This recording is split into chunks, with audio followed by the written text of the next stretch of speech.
Até porque as criptomoedas nada mais são do que ativos, como eu falei aqui no início da minha fala, ativos digitais, né? Mas falando propriamente até do Bitcoin, que é a principal criptomoeda hoje do mercado, ele é como você mesmo mencionou, uma criptomoeda, mas o que que é uma criptomoeda?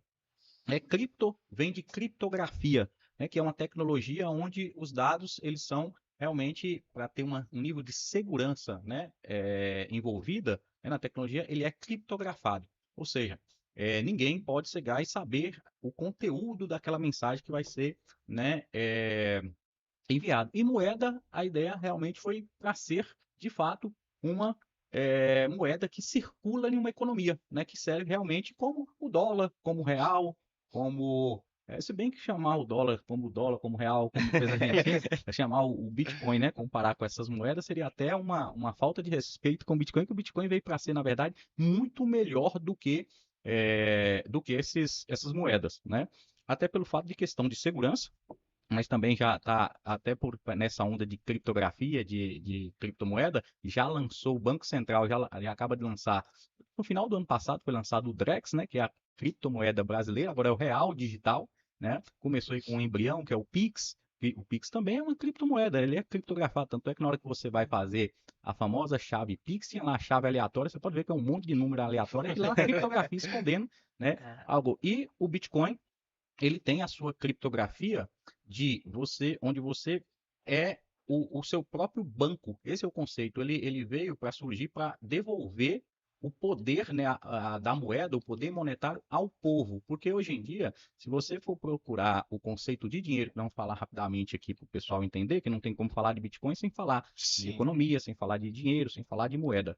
E aí, depois o professor Rafael pode adentrar mais, mas o que acontece? O dinheiro, atualmente, do sistema que nós estamos vivendo, infelizmente, ele é um dinheiro em formato de débito, ou seja, de dívida. Cada vez mais o governo vai emitindo dívida, vai se endividando, vai postergando, enrolando o pagamento dessa dívida, que hoje realmente infelizmente, né, não tem como falar outra palavra, infelizmente ela é impagável. Então hoje, por exemplo, por isso que fala, os Estados Unidos hoje, ele gastou mais, ele está devendo mais de 150 do PIB que ele produz. Ou seja, se ele produz hoje o PIB americano, que é a maior economia do mundo, então sempre a gente vai fazer como referência a eles, porque é a maior economia, são donos do dinheiro, literalmente, hoje tudo é precificado em dólar. É por Sim. isso que por isso que a gente tem que entender esses conceitos que nós vamos falar aqui, mas é por isso que, por exemplo, esse copo aqui que eu estou, por isso que você vê, fala assim, mas o que tem a ver o dólar influenciar no mercado brasileiro? Aí é por isso que o pessoal falou, ó, o celular que você compra é precificado em dólar. O pão, o trigo é dólar, tudo é dólar, gasolina, dólar, tudo basicamente é dólar. E aí, o americano então tem essa vantagem do mundo consumir o dólar, né? Todas as moedas são precificadas em dólar. O próprio real hoje, se você for olhar quanto que vale, por exemplo, o real hoje, quantos dólares? Para você comprar $1, você precisa hoje de investir. Eu 4,97. ia arredondar É, para sim. R$ 5 para acertar o 4, mas é isso, é 9, já chegou quase 6. Sim. Aí foi controlar o que a gente chama de câmbio, né, que é a troca. Não vou adentrar muito nisso, porque senão ficaria até um pouco complexo. A ideia aqui nossa é realmente facilitar para o pessoal saber. Então, você pega tem essa visão de que o governo americano tem essa vantagem, mas mesmo assim ele abusou dessa vantagem, principalmente depois da pandemia, imprimiu muito dinheiro, né? E aí, como que você imprime, né? Coloca uma oferta muito grande de dinheiro na praça, o que que tende a aparecer? Parece que todo mundo fica rico, né? Todo mundo tem dinheiro.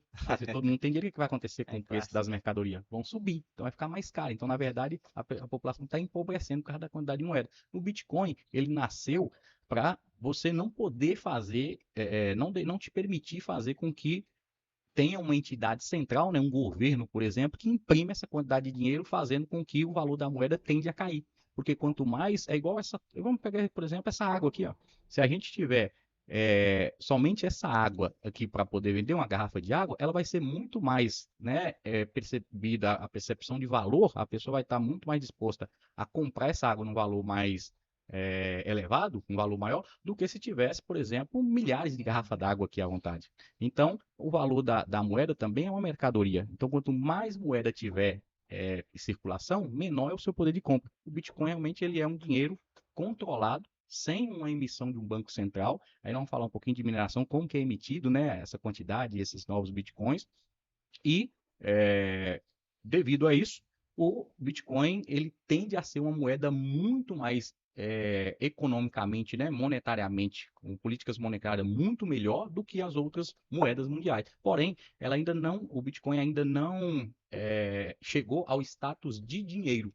É para mim, para o professor Rafael, provavelmente, para vários outros entusiastas, né, estudiosos do criptomoeda, já é considerado dinheiro. Inclusive, por exemplo, se você for na cidade, no país, né, Dubai, você já pode viver totalmente em Bitcoin, receber seu salário em Bitcoin. Tem uma cidade, inclusive, 100% brasileira, chamada Rolândia, que aceita Bitcoin É o praticamente toda a Salvador que você cidade. consegue. O Salvador já é moeda oficial, o Salvador não tinha moeda própria, ele usava o dólar. Aí viram que o dólar estava cada vez mais valorizado, principalmente da pandemia para cá, como eu citei, foi emitindo muitos e muitos dólares, o poder de compra foi diminuindo, se a população ficou mais pobre, ele foi falando, vou adotar essa moeda, essa criptomoeda aqui, que é mais segura, que o dólar não tem uma entidade central, não pode emitir novos bitcoins, né, a rodo, como a gente fala aí Sim. do dinheiro, da moeda, e ela é bastante segura, confiável, muito portável, né? Ou seja, se você tiver, por exemplo, o Bitcoin, você pode carregar de qualquer país. A taxa de transação é praticamente inexistente, muito barata, por isso que fala que é a moeda da internet, né? O ouro digital. Enfim, várias propriedades aqui que depois a gente vai aprofundar. E para resumir aqui tudo que eu disse, eu falei alguns termos que nós vamos adentrar mais, claro, no decorrer das perguntas, mas o Bitcoin ele nasceu para ser uma moeda, assim como o dólar, como o real, como as outras moedas de todos os países, o euro, mas ele tem uma criptografia que hoje, né, na data de hoje, até então, vários hackers tentaram quebrar a criptografia do Bitcoin, inclusive tentando com criptografia quântica, né, que o pessoal estava com medo de vir a criptografia, vir quebrar a criptografia do Bitcoin, e não conseguiram. Então, assim, ela hoje é praticamente inquebrável, a criptografia, então é a moeda mais segura atualmente, a maior e a mais valiosa moeda do mercado, e é uma moeda que hoje em dia, cada vez mais, países e cidades estão já aceitando como meio legal de pagamento, porque você pode precificar os itens. Então, o Bitcoin realmente é um dinheiro digital.